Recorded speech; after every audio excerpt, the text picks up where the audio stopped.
자, 우리 매주 암송하는 거, 우리 요한복음 3장 16절이죠. 함께 한번 다 같이. 하나님이 세상을 이처럼 사랑하사 독생자를 주었으니 이는 그를 믿는 자마다 멸망하지 않고 영생을 얻게 하려 하심이라. 자, 오늘 말씀은 지난주 말씀의 연장선상에 있는 말씀입니다. 우리가 지난주에 함의 자손, 다시 말하면 가나안에 대해서 함께 말씀 나눴죠. 왜 노아가 가나안을 저주했는가? 그래서 그 가나안에 대해서 함께 말씀을 나눴는데 오늘 그 말씀 연장선상에 있는 말씀이에요. 자, 오늘은 족보입니다. 10장 전체가 노아의 족보입니다. 여러분, 족보는 참 지루하죠. 사람 이름인데 발음하기도 어렵고 참 읽기 어려운 것이 족보인데 하나님의 족보를 이렇게 기록해 놓았는데 그것은 우리로 지루하게 하시기 위해서 좋으려고 그렇게 기록해 놓으신 게 아니죠. 자, 하나님께서는 족보를 기록하시면서 그 족보 가운데서 하나님 말씀을 하시고자 하는 의도가 있습니다. 자, 창세기 10장에는요 70명의 인물이 나와요. 70명이 나오는데 그 중에서 야벳에 속한 후손이 14명이고 함에게 속한 자손이 30명이고 그 다음에 셋에 속한 자손이 26명입니다. 자, 총 70명인데 함의 자손이 가장 많습니다. 이유가 뭘까요? 노아가 함의 아들 가나안을 저주했다고 했잖아요. 지난주 시간에. 그런데 그 저주받은 가문의 이름들을 가장 많이 기록했어요. 성경에. 저주받은 사람들이라고 지난주에 여기 말씀을 들었는데 축복받은 사람들의 이름이 많이 기록된 것이 아니라 저주받은 후손들이 많이 기록되어 있습니다. 자, 그 이유가 있습니다. 특별히 오늘 읽은 이 본문의 함의 자손 중에서 니므롯이라고 하는 사람에 대해서 좀 생각을 해보려고 그래요. 자, 니므롯을 알아야 이 문제가 풀리기 때문입니다. 자, 니므롯이라는 인물에 대해서 유독 족보 가운데서 많은 부분, 그러니까 5절을 써서 5절. 한 사람을 5절 썼습니다. 그것은 그만큼 중요하다는 것입니다. 그러니까 니므롯에 대해서 할 말이 많은 겁니다. 자, 창세기 10장은 이 노아의 아들들의 계보잖아요. 족보잖아요. 우리가 지난번에 말씀드린 대로 자, 이게 세계의 지도인데 잘 안 보이실 거예요, 아마. 여기 셈과 함과 야벳이 있는데 자, 이렇게 보시면 좀 쉽죠. 자, 노아의 세 아들이 있는데 셈과 함과 야벳이죠. 그죠? 자, 셈은 어디입니까? 저기 아시아 쪽에, 그죠? 그러니까 아시아의 조상은 셈이고 유럽의 조상은 야벳이고 그다음에 아프리카 조상은 함이라고 했습니다. 그죠? 그래서 노아의 아들을 통해서 인류가 이렇게 번성해 간 거예요. 그래서 오늘 유엔에 속한 그 모든 나라의 조상은 여기서 온 겁니다. 그 유엔에 가입한 많은 나라들 있잖아요. 그 많은 나라 조상들을 찾아보면 셈과 함과 야벳입니다. 자, 이렇게 성경에 이 세계로 퍼져갔는데 노아의 아들들이 그런데 오늘 10절에 보시면은 세 아들들의 족보를 기록하고 있는데 근데 가장 먼저 야벳의 후손들이 소개되고 나서 그 다음에 함의 자손들이 소개되고 나서 마지막에 셈의 후손들을 기록하고 있습니다. 자, 우리 다음에 보겠지만은 미리 말씀드리는데 이 셈의 후손들을 맨 마지막에 기록한 것은 아브람을 등장시키려고 하는 거예요. 그래서 12장부터 아브람이 등장하면서 이스라엘의 역사가 시작되는 겁니다. 그러니까 창세기 1장부터 11장까지는 인류 일반 역사예요. 죄의 기원, 창조, 재배의 기원, 그런 인류 일반 역사, 다시 한번 이렇게 흩어져 나간 인류 일반 역사를 다루고 나서 이제 12장부터는 아브라함을 통해서 이스라엘 역사를 다루는 거예요. 성경에 그런 구조로 되어 있습니다. 다시 말하면은 세상 나라와 하나님 나라를 구해야 하는 거예요. 11장까지는 함이잖아요. 그죠? 11장까지는 세상 나라인데 12장부터는 하나님 나라. 그 하나님 나라를 누구를 통해서 시작하는가? 아브라함이에요. 그 아브라함을 통해서 자녀들이 나오죠. 이삭이 나오죠. 그 이삭을 통해서 야곱이 나오고 야곱을 통해 12명의 아들들이 나오고 그 12명의 아들들이 애굽으로 가가지고 400년 살면서 민족을 이룹니다. 자, 국가의 3대 요소가 무엇입니까? 국민, 영토, 주권이죠. 근데 이스라엘은 지금 땅도 없습니다. 국민도 안 만들어졌어요. 그죠? 그 일을 하나님은 아브라함 한 사람부터 시작하는 거예요. 자, 그게 다음에 하고요. 그런데 이 야벳의 후손에 대해서는요, 간단하게 한 4절밖에 안 돼. 간단하게 언급한 것에 비해서 함의 후손에 대해서는 15절에 걸쳐서 길게 설명하고 있어요. 이유가 뭘까? 그것은 하나님의 구속 사역을 이어갈 주역은 셈의 후손들이에요. 이스라엘이죠. 다시 말하면 셈의 후손들이 장차 하나님 나라를 이뤄갈 후손들이지만은, 그러나 홍수 이후에 세상의 역사를 주도해간 것은 함의 자손들이었어요. 그러니까 이 세상 역사를 주도해가는 사람들은 이제 함의 후손들이에요. 세상 역사를. 그런데 그 함의 후손들이 홍수 이전으로 돌려보냈어요. 하나님 노아를 통해 홍수를 보내서 이 세상을 다 쓸었는데, 근데 다시 홍수 이전으로 돌아가게 한 사람들이 함, 그 자손들이에요. 그러니까 하나님 물로 세상을 심판했잖아요. 근데 노아가 방주에서 나온 이후로 다시 세상이 악이 존재한 거예요. 홍수 이전으로 세상에 돌아가 버린 거예요. 세상이 다시 악해지기 시작했어요. 그럼 그 악이 어디서 왔는가? 보니까 함의 후손들이에요. 그러니까 쉽게 말해서 함이 방주를 짓기 이전에, 자, 함이 방주를 짓기 이전에 가인으로부터 내려왔던 그 세상 풍속을 함이 다 전수를 받은 거예요. 누구한테서? 가인이. 그러니까 이 함은 가인의 계열에 속한 사람이에요. 가인. 다시 한번 셋의 후손이 아니라, 하나님의 경에 셋의 후손이 아니라 하나님의 대적하는 함의 후손들, 다시 말해 가인의 계열에 속한 사람이 함이란 말이에요. 그러니까 사람들의 삶을 하나님이 주신 삶의 방식에서 세상 사람의 삶의 방식으로 바꿔놓은 사람이 함이에요.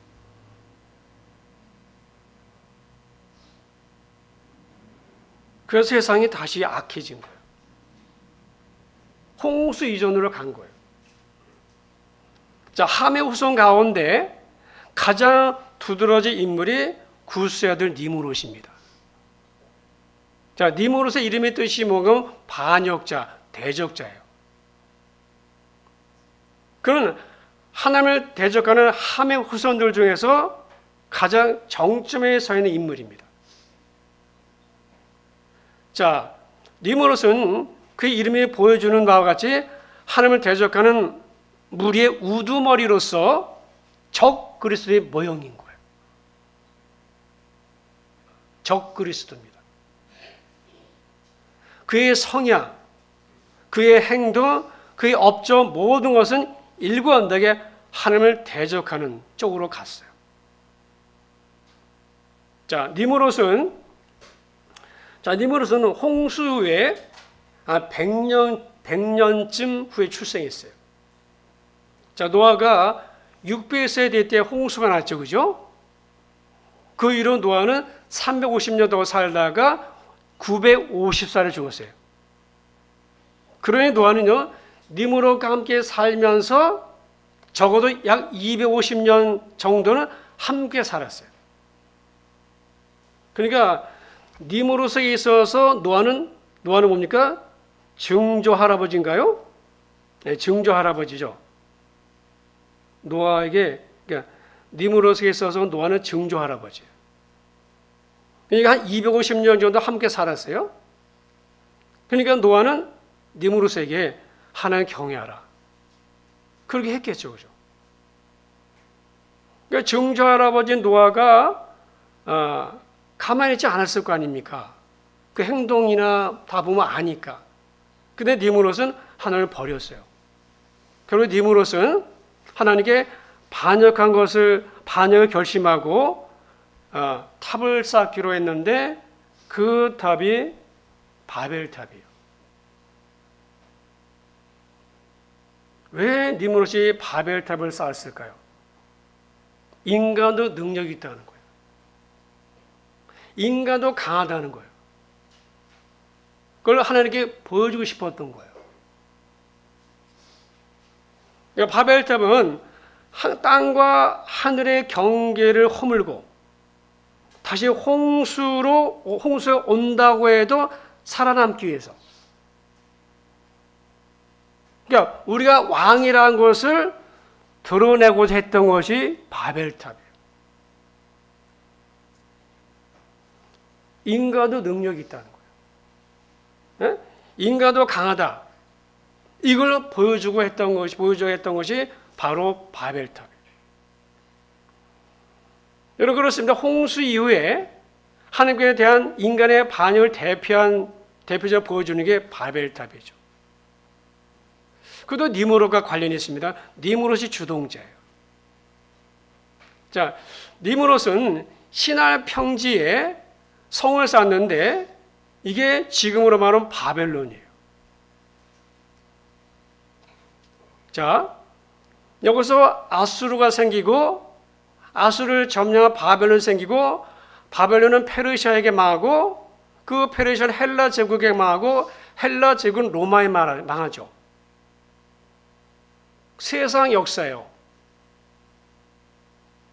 그러니까 니무롯은 시날 땅에 하나님의 반역한 최초의 반역 국가의 바벨론을 세운 장본입니다. 자, 시날은 어딘가 하면 시날은 티그리스 강과 유프라테스 강 사이에 있습니다. 그래서 메소포타미아 그거 있어요. 여러분 메소가 뭔지 아죠? 메조 소프라노. 메소가 뭡니까? 사이. 메소라는 말이 사이의 뜻입니다. 두 강 사이의 나라예요. 그게 메소포타미아. 그래서 메소포타미아 문명 생기잖아요. 이집트 문명, 애굽 문명. 그 정점에 있는 사람이 니무롯이란 말이에요. 이 세계 역사를 알아야 됩니다. 자, 오늘날의 이라크입니다. 오늘날 이라크입니다. 자, 페르시아가 어딘지 아시죠? 이란이다, 이란.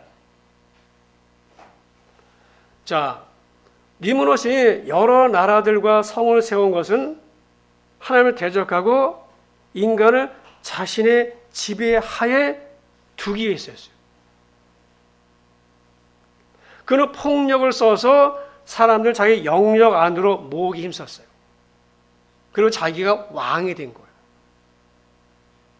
통치자겠어요.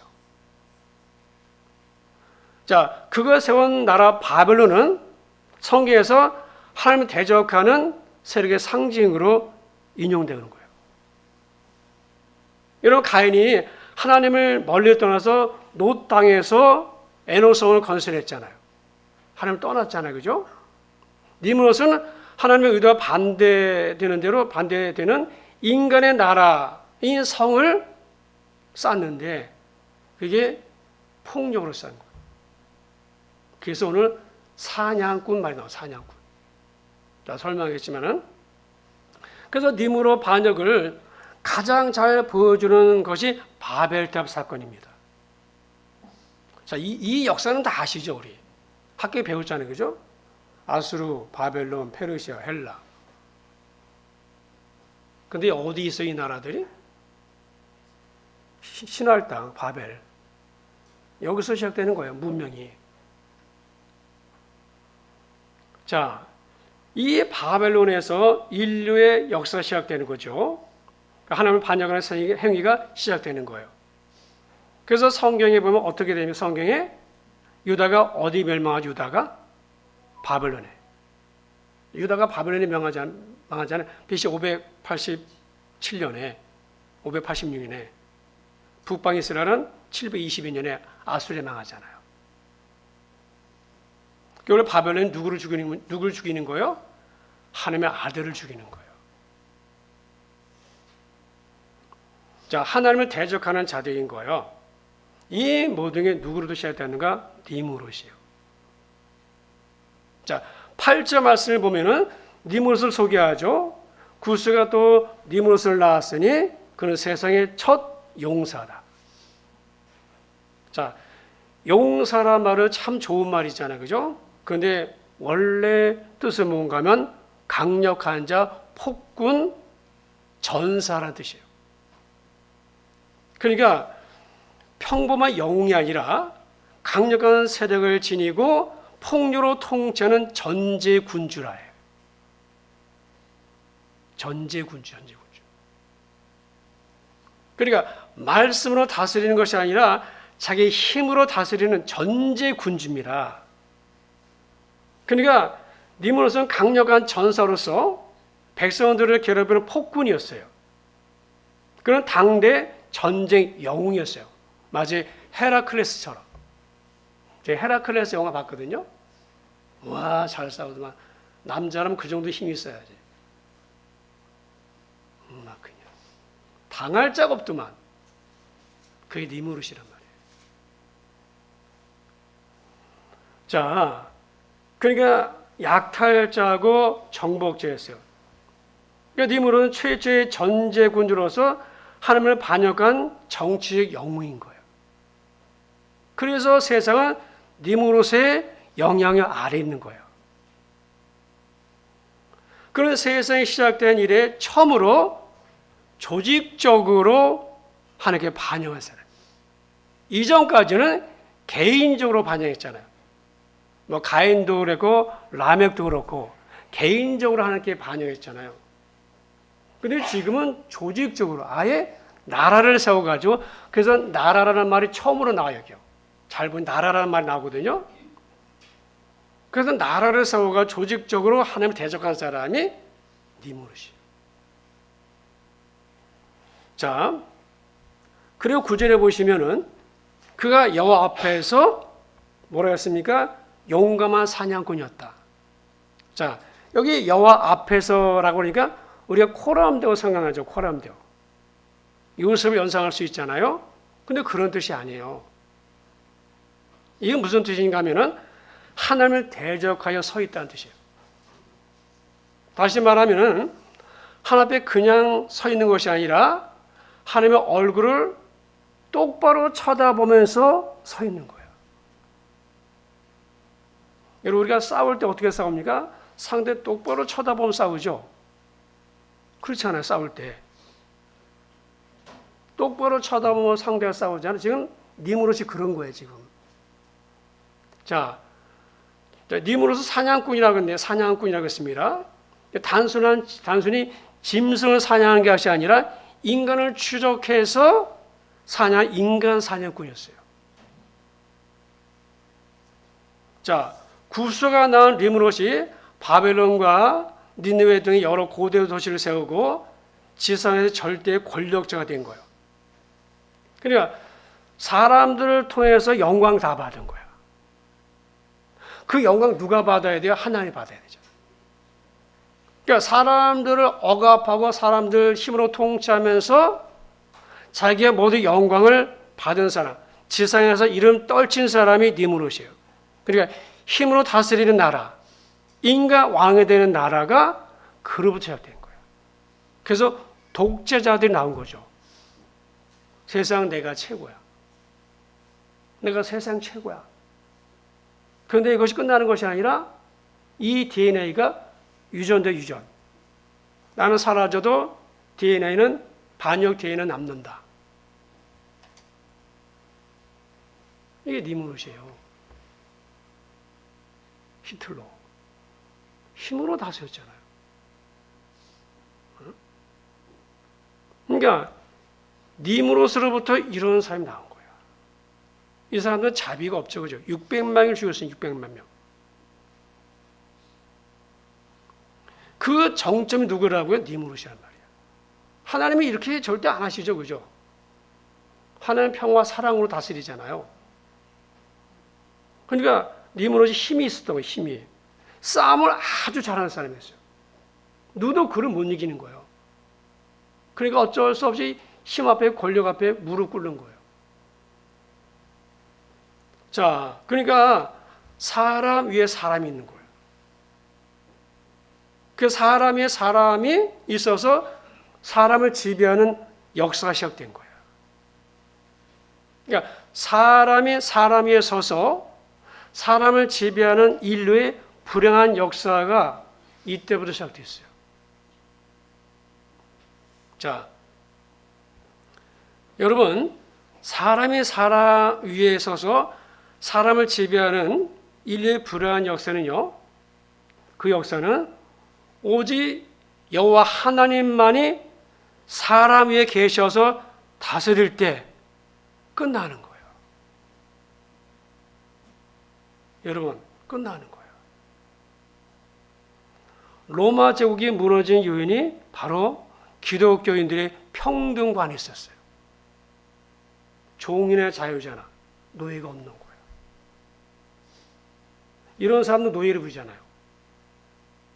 주정관계잖아요. 주정관계. 하나님을 절대 평등하죠.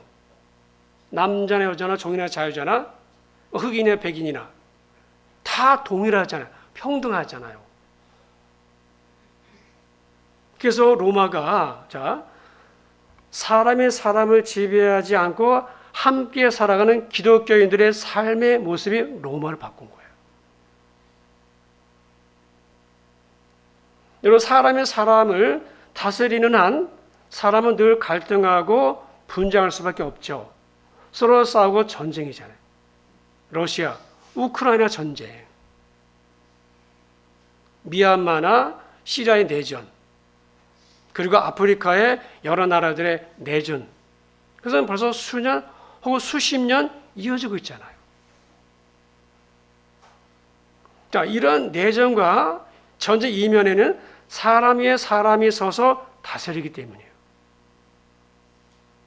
그러니까 이런 인류의 보편적, 인류의 모든 분쟁과 갈등은 과거 있었고 현재도 있었고 앞으로도 계속될 거예요.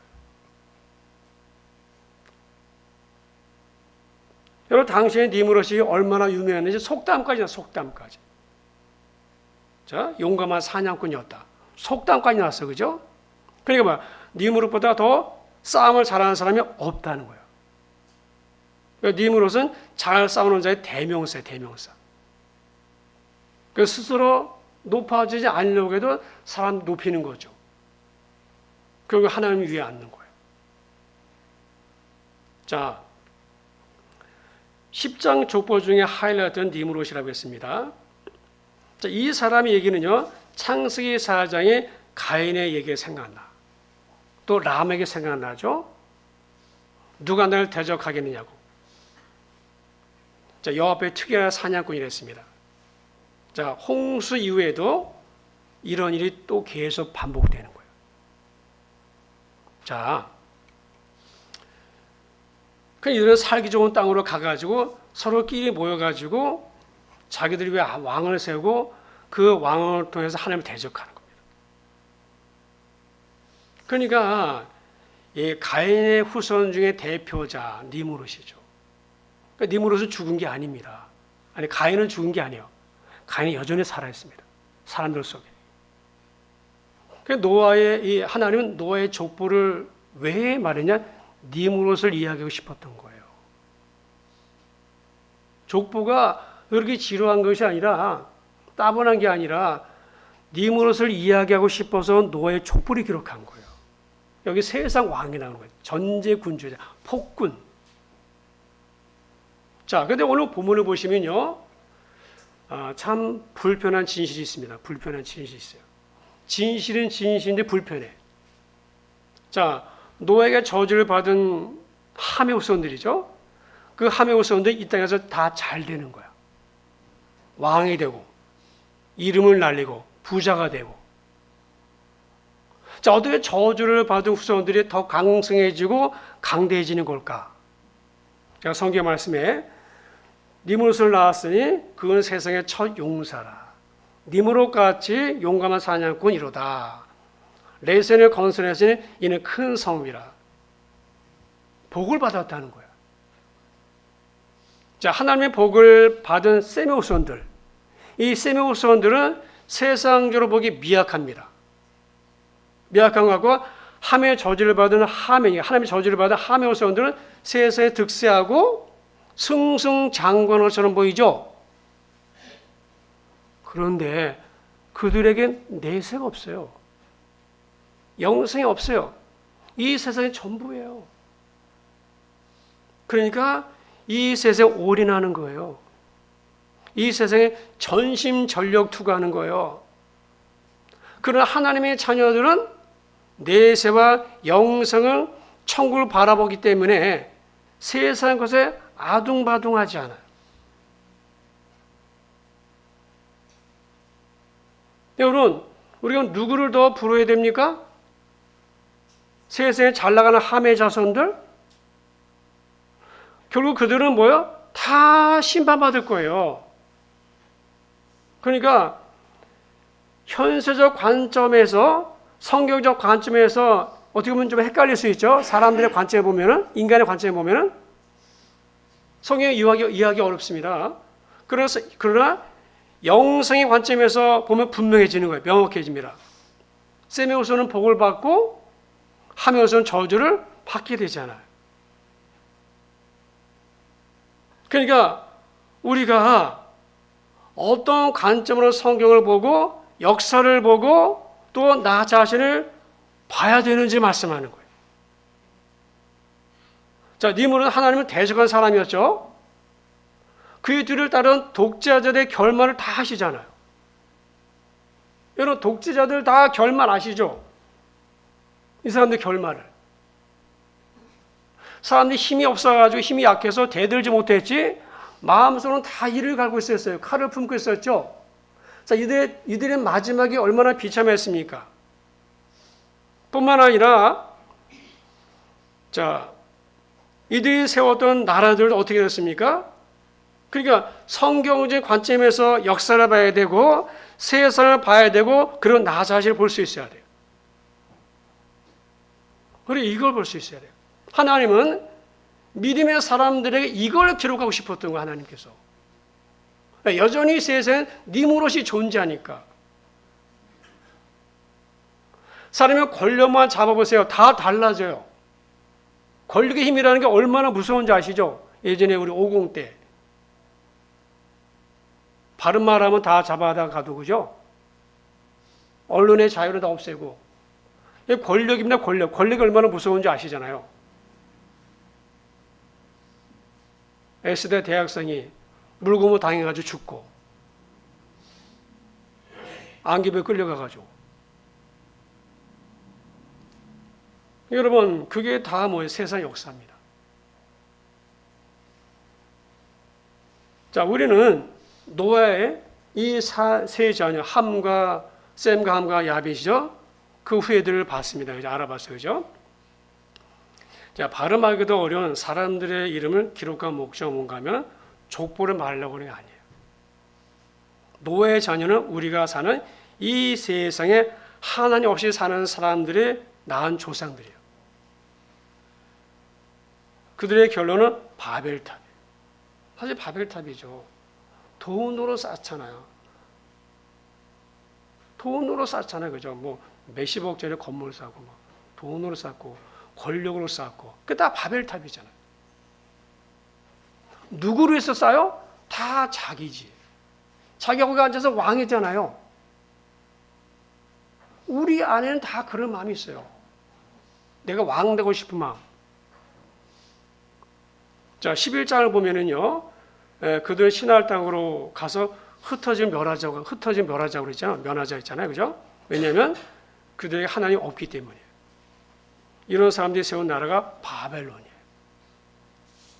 하나님 없으면요, 인간이 주인이 되는 거예요. 하나님이 나를 보호한다고 생각하면 안심할 수 있지만은, 그렇지 못하면 자신을 보호해야 되잖아요. 그러니까 누가 나를 공격할까봐 성을 쌓는 거예요. 못 쳐들어오게. 하나님이 나를 보호한다고 믿으면은 안심할 수 있는데, 이걸 믿지 못하니까 내가 나를 보호하기 위해서 에녹이 에녹성 쌓았죠. 가인이 에녹성 쌓았잖아요. 마찬가지로 니므롯도 바벨성을 쌓은 거예요. 바벨성. 자신만의 성을 쌓는 거죠. 그리고 거기에 본인이 갇히게 돼요. 인간의 운명은 여기서 결정되는 겁니다. 하나님의 경외하고 사랑하면은 그는 천국 백성이 되는 것이고, 하나님의 자녀로 이 세상에서 살다가 하늘나라 가는 거예요. 그런데 하나님을 경외하지도 않고 섬기지도 않는 사람들이 신할 땅을 거치면서 선택한 것은 우리 이름을 내자, 하나님께 대항하자, 우리끼리 살아보자. 그게 바로 바벨탑이에요. 여러분, 이 바벨탑의 문화가 이스라엘 역사 속에 바벨론 제국으로 나타나는 거예요. 그 바벨론 제국은 요한계시록까지 갑니다. 그죠? 바벨론 제국 요한계시록까지 가요. 음녀라. 그 바벨론 하나님의 심판대에서 심판받고 무너지게 됩니다. 여러분, 이 역사는, 세상 역사는요, 마지막 때에 하나님의 심판을 받으면 끝이 납니다. 죄는 끝이 어디까지일까, 죄는? 이 험악한 세상은 끝이 있습니다. 우리의 삶에 끝이 있는 것처럼 역사도 종말이 있어요. 여러분, 노아 홍수가 왜 일어났습니까? 악이 관영하기도 했지만 하나님 사람들이 믿지 않는 사람과 섞였다고 그랬죠. 그래서 섞이면 망한다고 그랬잖아요. 그러니까 세 계열의 사람들이 가인과 섞이면서 망했잖아요. 그러니까 의인이 점점 사라지는 거예요. 하나님은 이 세상을 만드시고 나서 의인들에게 줬어요. 의인들에게. 악인에게 준 게 아닌 이 세상은요, 하나님의 것이잖아요. 그죠? 창세기 1장 26절에 문화 명령, 네가 다스리라 그랬잖아요. 하나님이. 너는 누구야? 아담이잖아. 그죠? 하나님 이 세상 만드신 다음에 의인들에게, 하나님의 자녀들에게 줬는데 그걸 악인들이 뺏어간 거예요. 그걸 하나님이 가만히 있겠습니까? 하나님의 뜻을 따라서 이 세상을 다스려야 되는데 하나님 뜻은 없고 자기 뜻대로 하잖아요. 세상에 점점 그렇게 가잖아. 지금 종말이 와야 되겠죠. 노아 홍수가 왜 일어났습니까? 그래서 노아 홍수 일어난 거예요. 그런데 다시 함의 자손들이 돌려놨어요. 그래서 주님께서 마태복음 24장 25장에서 내가 세상을 불로 심판할 거라고 말씀하신 이유가 뭔가, 다시 이 세상 홍수 이전으로 갔기 때문에 의인들이 고통당하고 악인들에 의해서 믿음으로 사는 게 힘들잖아요. 저들은 떵떵거리고 나는 그렇게 살고 싶어도 내 신앙 양심이 안 되고, 내 신앙 양심이 안 되잖아요. 그렇게 살아보면 좋겠지만 내 신앙상 그렇게 안 되는 거잖아요. 안 되지 않습니까? 그럼 막 되나요? 안 되니까 나온 거 아닙니까, 여기에서. 여러분, 셈의 후손들이 들어가는 거예요. 천국은. 야벳의 후손들이. 함의 후손들은 천국 못 가요. 이 땅이 전부의 그 사람들은, 그러니까 이 땅에서 먹자, 놀자, 세우자, 쌓자, 성공하자. 그러나 눈이 가려졌으니까 모르는 거예요. 눈이 가려졌으니까. 이 세상에서 전부를 잘 알잖아요. 주님 말씀했습니다. 세상 마지막 때가 되면 노아 홍수가 될 것이라. 먹고 마시고 자는 거 시집가고 홍수가 나서 다 멸하기까지 깨닫지 못했다. 주님이 다시 오실 때 그와 같은 것이라 했어요. 그게 마태복음 24장. 지금은 재난의 시작이에요. 전쟁 났잖아. 기근이 있죠. 여러분 먹고 살기 어렵잖아요, 지금은요. 물질의 기근, 돈 기근, 전쟁, 난리. 피조물을 탄식하잖아요. 지구는 점점 망가지죠. 오존은 좀 파괴되고. 지구가 이제 수명이 다해가는 거예요. 그러니까 피조물들은 하나님이 나타나심을 기대하고 있어요. 지금 고대하고 있어요. 피조물들은.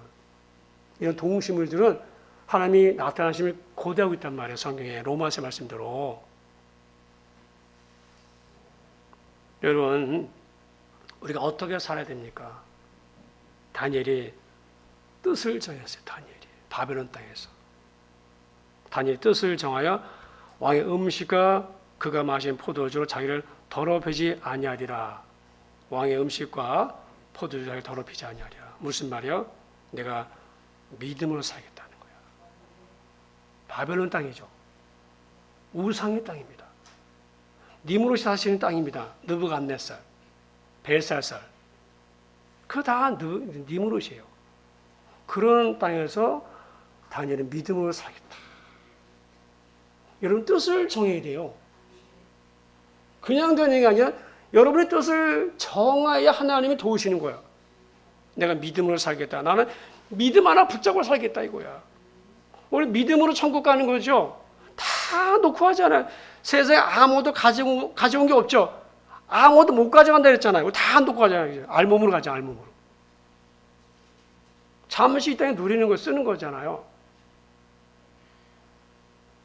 어떤 상황에서도 내가 믿음으로 살겠다 결단한 다니엘. 사람의 결단이 중요합니다. 결심이 중요한 거예요. 이런 세대에서 우리가 믿음으로 살기 결단하셔야 돼요. 결심하셔야 됩니다. 비록 작심 3일일지라도 3일 뒤에 또 결심하는 거야. 그렇게 살 때 하나님이 안 돕겠습니까? 믿음으로 살려고 그러는구나 제가. 야, 하나님이 안 돕겠습니까? 다니엘 도왔잖아요. 여러분, 우리가 함의 자손들을 너무 부러우면 안 됩니다. 왕 되고 권력 잡고 성공하고 빌딩 계속 높이고 돈 모으고 그거 부러우면 안 돼요. 부러워할 것은 뭐예요? 믿음으로 사는 거, 믿음으로. 하나님이 우리의 믿음으로 살려고 믿음을 주신 거 아닙니까? 여러분 한 주간 너 믿음으로 사세요. 그래야 하나님 기뻐하십니다. 여러분 힘들고 고난도 있습니다. 환난도 있습니다. 그러나 그런 걸 통해서 우리의 믿음이 생기는 거예요. 어려울 때 하나님 더 찾는 게 믿음의 사람들입니다. 다들 어렵습니다. 지금 재정적으로 건강도 마찬가지고 다 어렵잖아요. 살기가. 그러나 그 가운데 감사하세요. 주님만 바라보시고 이 한 주도 믿음 안에 승리하시기를 주님 축복합니다. 기도하겠습니다. 하나님 아버지, 의인은 믿음으로 산다 했습니다. 믿음으로 사는 게 무엇인가? 하나님을 바라보는 것이고 우리의 말씀으로 사는 것입니다. 우리가 말씀을 통해서 믿음이 생기고 말씀에서 믿음이 옵니다. 우리가 이 말씀 붙들고 이 세상 가운데서 믿음의 삶을 살아가는 저희 모두가 되도록, 특히 다니엘처럼 내가 하나님만 바라보고 내가 믿음으로 살기라 뜻을 정한 일들이 우리들 가운데 있게 하여 주시옵소서. 예수님의 이름으로 기도드립니다. 아멘. 우리 찬송가 우리 이 몸에